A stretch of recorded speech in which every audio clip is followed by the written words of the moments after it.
Wow, what a way to curry favor with the judge. In Australia, a man is on trial for terrorism charges, and his case got off to a rocky start even before the first piece of evidence was submitted, thanks to the accused terrorist's wife being ejected from the courtroom. The reason? She wouldn't remove her face veil. Cue the outrage.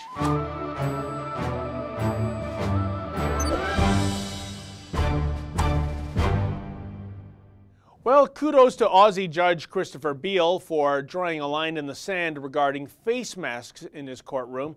Namely, if you want your case to be heard in Beale's courtroom, you'd best make your face visible or take a seat outside.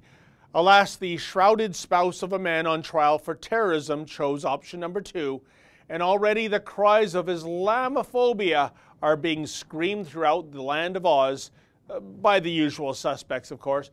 The thing is, Judge Beale isn't an Islamophobe. He was merely following the rules. You can't even wear a hat or a cap in an Aussie courtroom, or sunglasses. In fact, you can't even wear sunglasses on top of your head. So if that sort of stuff is offside, then donning something that resembles Black Panther's face mask isn't just over the line, it obliterates the line.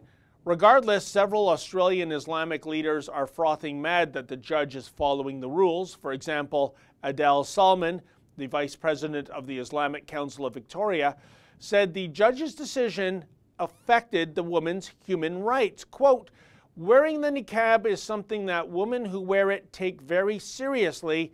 To ask her to remove the niqab, I think, was an unreasonable request," end quote. Even worse are the useful idiot apologists. Just check out the column in the Sydney Morning Herald by Duncan Fine entitled, "When Judges Wear Wigs and Robes, What's So Offensive About a Niqab?"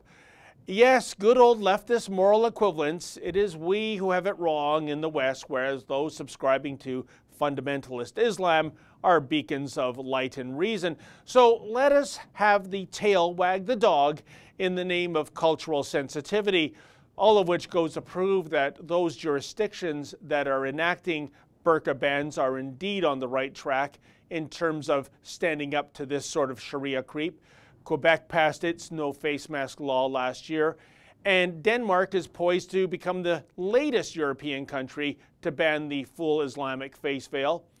Regarding the burqa and the niqab, Danish Justice Minister Søren Pape Poulsen stated, quote, "It is incompatible with the values in Danish society and disrespectful to the community to keep one's face hidden when meeting each other in public spaces," end quote.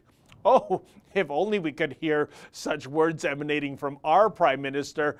That would make for the best speech in people kind. Still, what makes the Australian courtroom controversy that much more disturbing is that the rules regarding headwear and even anything that remotely conceals the face, such as sunglasses, have always been in place. These rules target Outback Jack just as much as they do face mask Fatima.